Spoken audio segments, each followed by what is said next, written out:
ناظرین السلام علیکم. پروگرام گرین پاکستان کے ساتھ میں ہوں آپ کا میزبان شاہد ندیم احمد. ناظرین، پاکستانی سیاست کے عجیب رنگ ڈھنگ ہیں. یہاں کسی بھی وقت کچھ بھی ہو سکتا ہے، حالات بدل سکتے ہیں. یہاں جن کے متعلق آپ یہ سوچتے ہیں کہ یہ کل ہوں گے وہ شاید کل نہیں ہوتے، اور جن کے متعلق آج سوچا جا رہا ہوتا ہے کہ یہ کل نہیں ہوں گے وہ آج ہو جاتا ہے.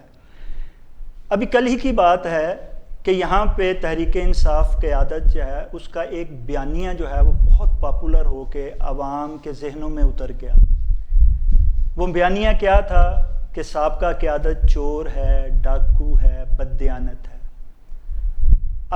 ابھی یہ زیادہ وقت نہیں ہوا کہ ابھی کل ہی کی بات ہے کہ وہ بیانیہ جو ہے وہ متبادل اتحادی قیادت کی طرف جو ہے منتقل ہو گیا ہے. ایک فیصلہ آیا الیکشن کمیشن کا اور ساری کی ساری جو ہے وہ ہوائیں بدل گئی. لیکن ان ہواؤں کے بدلنے میں عوام کو جو ہے وہ ایک چیز نظر آ گئی، اور وہ یہ تھی کہ اس سیاسی حمام میں سارے ہی گندے اور سارے ہی ننگے ہیں. اس صورتحال میں کیا عوام کے پاس کوئی چوائس نہیں رہی ہے یا چوائس ہے؟ یہ سب کچھ جاننے کے لیے ہم نے اپنے پروگرام میں دو معزز مہمان گرامی کو جو ہے وہ دعوت دی ہے. ہمارے پہلے مہمان گرامی آپ کے جانے پہچانے مصطفیٰ کمال پاشا صاحب ہیں. ایک سینئر صحافی ہیں، کالم نگار ہیں. جہاں بہت خوبصورت لکھتے ہیں وہاں بہت بے باک انداز میں اپنا تجزیہ دیتے ہیں. میں ان کا مشکور ہوں کہ وہ ہمارے پروگرام میں تشریف لائے. ہماری دوسری معزز مہمان گرامی پروفیسر ڈاکٹر عابدہ خان صاحبہ ہیں. یہ deputy secretary central Punjab P T I information ہیں. اس کے ساتھ کمیونیکیشن ایکسپرٹ ہیں. ماہر امور سیاسیات ہونے کے ساتھ ساتھ ماہر علوم مخصوصیات، اسٹرالوجسٹ اور پامسٹ بھی ہیں. ہم ان سے علم سے جہاں سیاسی حوالے سے ان کے خیالات سے آگاہی حاصل کریں گے، وہاں ان علوم کی روشنی میں ہم ان سے بہت سی پیشگوئیاں بھی جو ہیں وہ لینے کی کوشش کریں گے. ناظرین، ان سے ہم تبادلہ خیالات کرتے ہیں. جی معزز مہمان گرامی، آپ کا بہت بہت شکریہ. جیسا کہ میں نے ابھی اپنے بات کا آغاز کرتے ہوئے کہا کہ عوام نے جب سب کو دیکھ لیا، آزمائے ہوں کو آزما لیا، ایک نئی قیادت تھی، اس پہ ایک امید وابستہ کی گئی تھی. لیکن وہ امید بھی الیکشن کمیشن کے فیصلے نے ایسا ہے کہ جیسے توڑ دی ہے. کیا عوام کے پاس مصطفیٰ کمال پاشا صاحب کوئی چوائس باقی نہیں رہی ہے؟ بہت شکریہ. آپ نے بڑی خوبصورت بات کہی ہے کہ اس نام میں سارے ہی ننگے ہیں. بات یہ ہے کہ تھوڑا سا ایک یہ جو فیصلہ ہے اس میں تو 7-8 سال کی تحقیقات کے بعد عمران خان صاحب کا جو جعلی اجلا ہوا چہرہ تھا اس سے نقاب نوچ دی. ٹھیک. اور یہ قوم کو پتہ چلا ہے کہ عمران خان صاحب بین الاقوامی شخصیت تھے اور انہوں نے بین الاقوامی سطح پر ہی فراڈ کیا ہے. ٹھیک ہے. جھوٹ بولا. اور اب بڑی ڈٹائی سے ان کی پارٹی کہہ رہی ہے کہ یہ ممنوعہ فنڈنگ تھی، غیر ملکی فنڈنگ نہیں. جی، فارن فنڈنگ نہیں تھی بلکہ فنڈنگ نہیں تھی، یہ پروہیبٹڈ فنڈنگ تھی. جی، کتنی ڈٹائی کا مظاہرہ یہ کر رہے ہیں. پر یہ تو سلسلہ چلتا رہے گا. میں آپ کو تھوڑا سا بتانا چاہتا ہوں تاریخی پس منظر کے اندر. 1958 تک پاکستان میں پہلا مارشل لا لگنے تک تقریباً 11 قیادتیں جو ہیں پاکستان کے اندر، مشرقی اور مغربی پاکستان کے اندر تبدیل ہوئی، اور ان میں سے کوئی بھی سیاستدان کرپٹ نہیں تھا. یہ تاریخی اعتبار سے طے شدہ بات ہے. تو 58 میں جب مارشل لا لگتا ہے تو ان سیاستدانوں کو میدان سیاست سے نکالنے کے لیے ایبڈو بنایا جاتا ہے. صحیح. ایک جس طرح آج کل وہ نیب ہے، اسی طرح ایبڈو تھی اس وقت. اور انہوں نے تحقیقات شروع کی اور انہوں نے کہا جنرل ایوب خان صاحب نے ایبڈو کے مطابق کہ یا تو آپ 10 سال کے لیے توبہ کر لیں سیاست سے، ورنہ پھر آپ کرپشن چارجز کا سامنا کرنے کے لیے تیار ہوں.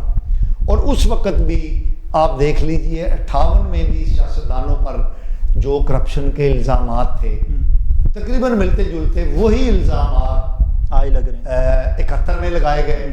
جنرل یحییٰ خان کے دور میں، ویسے ہی الزامات جنرل ضیاء الحق کے دور میں 77 میں لگائے گئے، اور ویسے ہی الزامات جنرل مشرف نے سیاستدانوں پر لگائے، لیکن انفارچونیٹلی کچھ بھی پروو نہیں ہو سکا۔ صحیح۔ جو میں بات کر رہا ہوں ان سیاستدانوں کی جو جینورلی عوام کے سیاستدان تھے۔ ٹھیک۔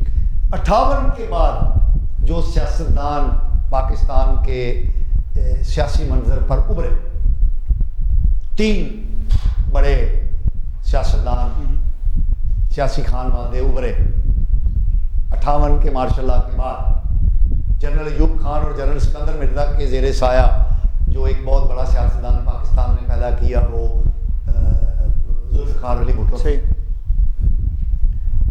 فوج نے ان کی پرورش کی، ان کو گود لیا، ان کو پالا پوسا، ان کی ٹریننگ کی۔ پھر وہی ذوالفقار علی بھٹو فوج کے خلاف کھڑے ہوئے اور فوج نے ان کو پھر ایلیمینیٹ کر دیا، لیکن ان کی پارٹی قائم رہی۔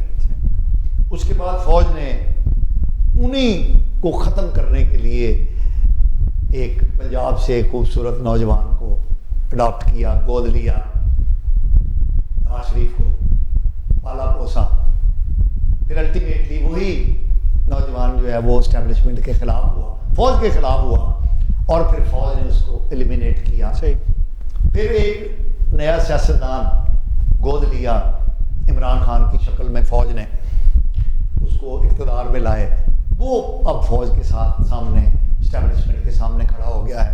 تو یہ ایک تسلسل کے ساتھ ہم 65-70 سال سے 1958 سے یہی کام کر رہے ہیں، اور ہم سیاستدان کو پیدا کرتے ہیں ایک کو گرانے کے لیے، دوسرے کو بڑھانے کے لیے، اور الٹیمیٹلی ہم پھر اس کو گندا کر کے تو سیاست کے کوڑا دان کے اندر عوام کے پاس چوائس۔ میں اسی طرف آ رہا ہوں۔